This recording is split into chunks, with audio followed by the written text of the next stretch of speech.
My name is Laura Bernard, and I'd like to welcome you to Impact Insight. Today, we are going to address a very common concern that a lot of PMO leaders have, and many have reached out to me and said, help, what do I do? My PMO is under attack. We're in budget season now, and there's some question as to whether or not my PMO is going to make it. Okay, so totally get it. I've been there. I built my first PMO back in 1999, and quite honestly, I didn't have a whole lot of idea what I was doing back then, but I've learned a few things along the way, and I'm going to share some of my favorite steps in figuring out how I can avoid and how I can avoid for my team to be on the chopping block when it comes time to looking at where the organization will find the resources to drive impact. First things first. We've got to assess our current state and what value we're bringing to the organization. If you're new, and even if you're not, you can look at assessing the business questions that you need to ask yourself and your organization as to where the pain points are.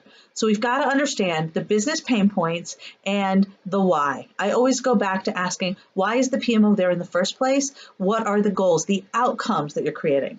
You're not creating templates and process and tools and coaching and project execution. That's not what you're there for. You're there to drive high return on investment for the projects that the organization takes. So the first thing we've got to do is go back to the why we're there in the first place.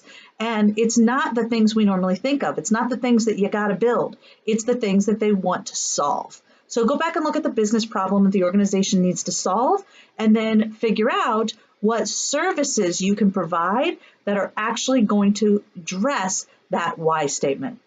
So for example, if project throughput's a real challenge, or if there's complete chaos with projects and projects are all happening differently, or if they're just not seeing that return on investment for their time and money and energy spent on projects. Okay, those are good places to start. So understand that why, what the business problems are you can solve, and then define services that address that.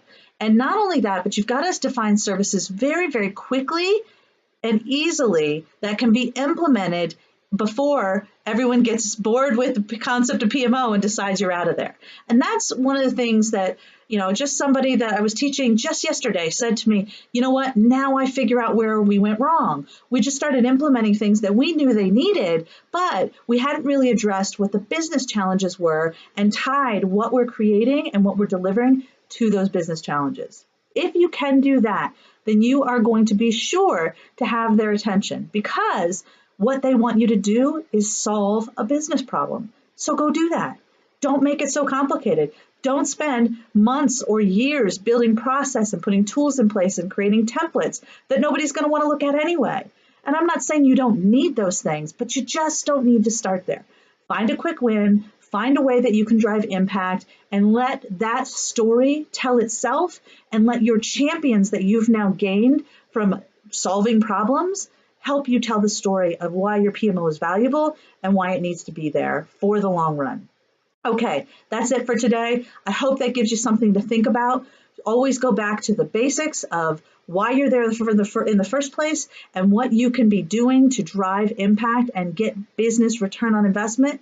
And you'll be sure to have the right conversations that ensure sustainability with your PMO. Thank you so much. I look forward to hearing what you have to say. Please leave a comment below, ask another question, and I will address it on a future video. Thank you so much.